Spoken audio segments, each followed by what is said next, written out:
Alright, तो यहाँ से करते हैं। ये थोड़ा डेटा लॉस हो गया था, तो ये वाटर रिसोर्सेज वाला रिकॉर्डिंग खो गया, could not save it, so I have to redo it. ठीक है, तो ये अब देखो, ये है वर्ल्ड वाटर डे। देखो, द वर्ड वर्ल्ड, ठीक है, this starts with the letter W. Similarly the word water starts with letter W. तो दोनों जगह डब्ल्यू डब्ल्यू आ रहा है, दैट मीन्स तारीख कैसी होगी, ऐसी होगी, 2 वाली, दोनों जगह 2 आएगा। दूसरी चीज़, वाटर जो है, इसमें डब्ल्यू को अगर हम फ्लिप कर दें वर्टिकली तो ये हो जाएगा एम, एंड एम से फिर याद आ जाना चाहिए मार्च। ठीक, तो मैंने इस तरह से याद किया है। ठीक है, now moving on, among fresh water, coal, petroleum and fish, the following is not a biotic resource. देखो, कोल बनता है ऑर्गेनिक लिविंग ऑर्गेनिजम्स के डेड मटेरियल से, so it is definitely a biotic resource. Petroleum भी उसी से बनता है, फिश तो भाई लिविंग थिंग्स हैं, फ्रेश वाटर में लाइफ थोड़ी होती है, hence it is abiotic. Now in the following years, Central Ganga Authority was formed. So CGA और Central Ganga Authority, this was formed in 1985. और क्या ये statutory body है? I think it is statutory body because it is put under the Environmental Protection Act. ठीक है, 1986 वाला। Then 2014 से ये जो इंटीग्रेटेड गंगा कंजर्वेशन मिशन है, इसका नाम बदल के नमामि गंगे नाम कर दिया गया है। सवाल सिर्फ इतना आएगा कि ये जो नामकरण किया गया है नमामि गंगे, ये कब से है, कब से लागू हुआ है, या फिर ये आएगा कि the name integrated Ganga conservation mission changed to Namami Gange in which year, so it will be 2014। Now national Ganga river basin authority, that is NGRBA, this was formed in 2009 February, and mind you this is also put under the Environmental Protection Act 1986 वाला। सो अभी मैंने 2 चीज़ें देख लिया, एक central Ganga authority, that is also, bye the way that was formed in central Ganga authority that was formed in 1985। ठीक, national Ganga river basin authority, this was formed in 2009। ठीक, याद रहेगा। और ये दोनों के दोनों को एनवायरमेंटल प्रोटेक्शन एक्ट के अंतर्गत डाल दिया था। ठीक है, एनवायरमेंटल प्रोटेक्शन एक्ट 1986 वाले कानून के अंतर्गत डाल दिया था। सो एक बार फिर से बता रहे हैं, Central Ganga Authority that was formed in the year 1985 and put under the Environmental Protection Act 1986. Similarly, National Ganga River Basin Authority, another statutory body that was formed in the year 2009 and put under the Environmental Protection Act 1986. Now, जल पुरुष किनको बोला जाता है? जल पुरुष, सो ये कोई व्यक्ति हैं राजेंद्र सिंह, इनको जल पुरुष नाम से भी बुलाया जाता है। Now the gas which is used for the purification of drinking water, so that is chlorine, और क्लोरीन ही नहीं बल्कि क्लोरीन के कंपाउंड्स भी इस्तेमाल किए जाते हैं। Now following modifications या adaptation भी बोलते हैं इसको, डेजर्ट एरियाज़ में जो लीफ मॉडिफिकेशंस होती है, तो ये हार्ड हो जाती है, वैक्सी हो जाती है, टाइनी हो जाती है, या फिर ना के बराबर लीव्स होती हैं और कंटीली हो जाती हैं, थॉर्न्स डेवलप हो जाते हैं। इसके लिए एक शब्द है क्यूटिकल्स। ठीक है, cuticles, I think I misspelled it, तो ये क्यूटिकल्स बोलते हैं इसको। ठीक है, now other than poaching, the possible reasons for the decline in the population of Ganges river dolphins. ये जो डॉल्फिन मछली होती है, ये इसकी एक खास ड्रॉबैक होती है कि ये फियर यानी कि डर के कारण मौत हो जाती है इनकी। बाकी तो जो रीजंस एंथ्रोपोजेनिक हैं वो तो हैं ही इनके मरने के, बाकी ये भी एक कारण है, साइकोलॉजिकल रीज़न, राइट। तो डैम्स एंड बैराजेस बना दो, या अब देखो यहाँ पे डर वाली बात यहाँ पे है, इतना डर हो जाता है getting trapped in the fishing nets accidentally कि वो मर जाती हैं। सिंथेटिक फर्टिलाइजर्स जो रन ऑफ के रूप में आता है, agricultural chemicals mixed with water in the crop fields in the vicinity of reverse, तो उनसे तो होगा ही होगा नुकसान। नाउ नेशनल वाटर मिशन जो है, if it is properly and completely implemented it will impact the country. देखो, अर्बन एरियाज़ में part of the water needs तो पूरी हो जाएंगी by recycling of waste water. ठीक है, नेशनल वाटर मिशन में एक पॉइंट पता चला हमें कि it is laying emphasis on the recycling of waste water. ठीक है, दूसरे में ये है कि the water requirements of the coastal cities with an inadequate alternative sources of water will be met by adopting appropriate technologies that allow the use of ocean water.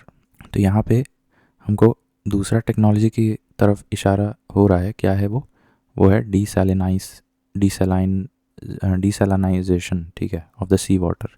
तो ये दोनों टेक्नोलॉजीज़ को, एक recycling in the urban waste water and desalination of the ocean water, ये दोनों का इस्तेमाल किस में किया जा रहा है? नेशनल वाटर मिशन में। और इनकी मदद से हम लोग कंट्री को पॉजिटिवली इम्पैक्ट कर सकते हैं और कंट्री की वाटर रिक्वायरमेंट्स को। Now these are the possible consequences of heavy sand mining in the river beds. तो इससे रिवर के बिल्कुल ही तलघटी में, एबिस्मल डेप्थ में, वहाँ से बालू वगैरह निकाला जाता है। That's one of the construction materials. तो अगर वो बहुत ही ज़्यादा एक्सेसिव कर दोगे तो ग्राउंड वाटर पोल्यूट हो जाएगा, और दूसरी चीज़ lowering of the water table भी हो जाएगा, ठीक है। Now with reference to the agricultural soils, अगर तुम ओवर इरिगेशन कर देते हो, किसी भी खेती की मिट्टी को बहुत लंबे समय तक इरिगेट कर दोगे तो वो सलाइन हो जाती है, ठीक है। Irrigation over a period of time can contribute to the salinization of some agricultural lands. That is correct. Now अब ये जो है the following statements are, देखो सेंट्रल ये गंगा नहीं है, ये ग्राउंड वाटर है। ये central ground water authority, this is again a statutory body put under the environmental protection act 1986, ठीक है। तो CGWA was formed under the Environmental Protection Act. That is the right statement. Then India has the largest area under groundwater irrigation in the world. That is also one of the rare facts which is true. अब एक तो कानून हमने पढ़ा था water prevention and control act, ये 1974 वाला था, ठीक है। इसी के 3 साल बाद एक और सिमिलर आ गया था वाटर सेस एक्ट, ठीक है। ये आया था 1977 में, ठीक है, ये 1977 में आया था। So the water cess act was enacted in 1977, but एक साल बाद उसका इम्प्लीमेंटेशन स्टार्ट किया गया था। Whereas the water pollution and prevention and control act, ये तो 1974 में आया था। This was the year in which हमारा पहला एटॉमिक बॉम्ब भी टेस्ट किया गया था under the regime of Indira Gandhi. Now we come to this central water commission. This is another very important body which was formed very early in 1945 में ये बना दिया गया था। और इस संस्था के अंदर सेंट्रल वाटर कमीशन के अंतर्गत एक इरिगेशन रिसर्च बॉडी बनाई गई है, एक इरिगेशन रिसर्च बॉडी बनाई गई थी in the year 1984। Now among Chennai, Kanpur, Kolkata and Mumbai, arsenic contamination of drinking water is highest in Kolkata, ठीक है।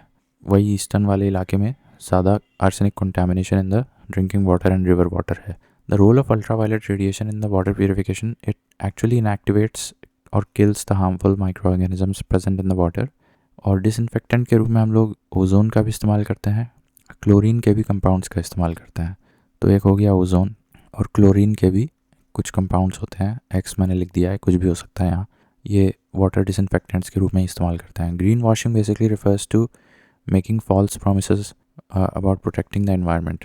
जैसे कि आजकल EV व्हीकल्स का बहुत क्रेज़ हो रहा है, तो एक्चुअली मुझे तो लगता है कि this is a green washing. Why? Because battery से करके चला के तुम एमिशंस तो कम कर दोगे, बट एक्चुअली वो बैटरी में जो लिथियम और सब आ रहा है, इतनी सारी बैटरीज जब वेस्ट प्रोडक्ट बन जाएंगी, that will again create waste, right. और फिर वो जो लिथियम आ रहा है तुम उसको बेसिकली अर्थ से निकाल रहे हो बहुत ज़्यादा, तो again that is not sustainable. Then हम सब लोग जानते हैं Ganga action plan I think कब आया था, 2010 में आया था क्या, कंफर्म कर लेना। यमुना एक्शन प्लान आया था 1993 में, ठीक है, रिमेंबर दैट। नाउ देन अभी इसके बारे में हम लोग ऊपर देखे थे, नहीं ये नहीं देखे थे, तो ये एक तीसरी बॉडी भी आ गई, national Ganga river basin authority. Now this is also put under the environmental protection act 1986। By the way this is a statutory body. तो river basin is the unit of planning and management. It spearheads the river conservation efforts at the national level. किसी की river भी अगर करना है, river को improve करना है, तो उसके बेसिन से काम करो, because it is the basic unit of the river, ठीक है। Then the scientific name of the Ganges river dolphin, ये प्लेटनिस्टा गैंजेटिका। आप केवल इतना याद रखो, प्लेटनिस्टा गैंजेटिका में केवल इतना भी याद रखोगे, प्लेटनिस्टा, तो इससे भी पकड़ में आ जाएगा कि एक डॉल्फिन की बात हो रही है। Now some of the wetlands falling within the urban areas which are being dealt with the national lake conservation plan with the aim of pollution control. देखो everyone knows भोज वेटलैंड तुम्हारा MP में है, सुखना lake ये चंडीगढ़ में है, but I think it is man made, ठीक है, एक बार कंफर्म कर लेना। देन ये जो है, ये मैं पहली बार सुन रहा हूँ, Pichola Pichola lake is in Rajasthan, Pichola this is a lake in Rajasthan, ठीक है। फिर अब यहाँ आते हैं, so the following have shrunk immensely या dried up in the recent past due to human activities. तो ये सेंट्रल एशिया में एक अरल सी नामक लेक है, ये काफ़ी अब ड्राई हो गया है ड्यू टू एंथ्रोपोजेनिक एक्टिविटीज़। अब ये भीमताल, पुलिकट, ऊटी एंड सांभर, ये क्या हैं, ये 4 लेक्स हैं। इसमें सबसे रिसेंटली कौन सा ऐड किया गया था नेशनल लेक कंजर्वेशन प्रोजेक्ट के अंतर्गत, तो ये भीमताल किया गया था। Now since we are studying about the national lake conservation plan, ये कब स्टार्ट हुआ था? So national lake conservation plan, in short NLCP, was introduced in the year 2001 by the Ministry of Environment। तो इसके बारे में अब यहाँ भी हमको पता चल गया, नेशनल लेक कंजर्वेशन प्लान ये 2001 का पुराना प्लान है, ठीक है। कह सकते हैं कि ये 9th 5 ईयर प्लान में इंट्रोड्यूस किया गया था। तो you can actually think of it as a precursor to the wetland conservation programme जो अभी आजकल चल रहा है, ठीक है। तो ये हो गया। बाकी ये जो एक योजना थी, हरियाली योजना, ये हम इकॉनमी में पढ़ चुके हैं, इसलिए डिटेल में नहीं बताएंगे। This is simply for the water shade development, ठीक है, specially in the rural areas. Alright, now अब लगे हाथ इसको भी कर लेते हैं। देखो, ये एक दक्षिण गंगोत्री है। दक्षिण गंगोत्री ये तुम्हारा इंडिया का पहला अंटार्कटिक रिसर्च स्टेशन है। कन्फ्यूजन होता है आर्कटिक है कि अंटार्कटिक, ये अंटार्कटिक है, ठीक है। देखो, दक्षिण मतलब होता है साउथ, ठीक है, and it is usually considered when things go south, it's indicating towards something ominous and threatening or something anti तो उस एंटी से याद रखो कि दिस इज दक्षिण गंगोत्री इज इन अंटार्कटिका, ठीक है। और इट इज़ इंडियाज़ फर्स्ट, ठीक है। Then the name of India's third research station, ये है भारती, ठीक है। तो इंडियाज़ थर्ड रिसर्च स्टेशन ये भारती है अंटार्कटिका में, ठीक है, तो इसका नाम रखना पड़ेगा। The following is the correct definition of Agenda 21. It is an action plan for the conservation of global environment in the 21st century. Yes, that is a correct statement. Agenda 21 is related to sustainable development. That is also correct statement. Momentum for change. Climate neutral now. अब ये UNFCCC करवाता है, ठीक है। Climate neutral now मुझे रटा हुआ था। This is a योजना by UNFCCC. उसका पूरा नाम है Momentum for Change। ये मुझे नहीं याद था, बट Climate neutral now ये याद है। So it is initiative launched by the UNFCCC Secretariat, right? अब ये देखो, मैच द कॉलम है, इसमें तो ये तो हम जानते हैं इससे होता है ग्लोबल वार्मिंग, किससे होता है, कार्बन डाइऑक्साइड से। और नॉइज़ पोल्यूशन को मेजर करने के लिए डेसिबल यूनिट होती है, स्किन कैंसर अल्ट्रावायलेट रेज से होता है। In Uttar Pradesh the first biotech park was established in Lucknow, ठीक है। Then we have this national institute of nutrition, मुझे नहीं पता कहाँ है। Wildlife institute of India, ये तो देहरादून में मुझे पता है, ठीक है। नेशनल इंस्टीट्यूट ऑफ आयुर्वेद ये राजस्थान में कहीं था, तो उस लिहाज से मुझे ये जयपुर सही पता है। और नेशनल इंस्टीट्यूट ऑफ नेचुरोपैथी ये भी मुझे याद था, पुणे में है, ठीक है। बस ये नहीं पता था नेशनल इंस्टीट्यूट ऑफ न्यूट्रिशन वाला कहाँ है, हैदराबाद में है, ठीक है, याद कर लो। नेशनल इंस्टीट्यूट ऑफ न्यूट्रिशन कहाँ है, हैदराबाद में है। और नेचुरोपैथी कहाँ है, ये पुणे में है, नेचुरोपैथी, ठीक है। Then the following are India's permanent and operational research station in Antarctica. तो जो पहला वाला था दक्षिण गंगोत्री, वो अभी सबमर्ज हो चुका है और अभी फंक्शनल है मैत्री, this is the second one and this is the latest third one. Jaipur Jantar Mantar being granted the world heritage sites, देखो ये तो अब बढ़ गया है, ये ज़्यादा हो गया है मेरे ख्याल से, अभी 43, ठीक है। तो UNESCO world heritage sites in India कितने हैं, तो लेटेस्ट आंकड़े के हिसाब से 43 हैं वर्ल्ड हेरिटेज साइट्स, जिसमें कि हाँ, इसमें ज़्यादा इम्पॉर्टेंट ये है, जो हमने ये तो पढ़ लिया कि भैया 43 वर्ल्ड हेरिटेज साइट्स हैं हमारे पास, बट इसका फर्दर पता होना चाहिए कि इसमें 35 तुम्हारी कल्चरल साइट्स हैं, ठीक है। इसके अलावा 35 के अलावा 7 नेचुरल साइट्स हैं, ठीक। एंड एक है, बस एक मिक्स्ड साइट है, ठीक है। तो ये पता होना चाहिए, 7 नेचुरल साइट्स हैं, 35 cultural sites and 1 mixed site and total 43 हैं। तो इसमें जो this building is also included in the list of world heritage. तो महाबोधि टेम्पल ये मेरे ख्याल से बिहार में है। Alright, now this is repetition, तो आई डोंट थिंक ये कंप्लीट हो पाएगा अभी। तो आई लीव इट हेयर और फिर आगे देखते हैं।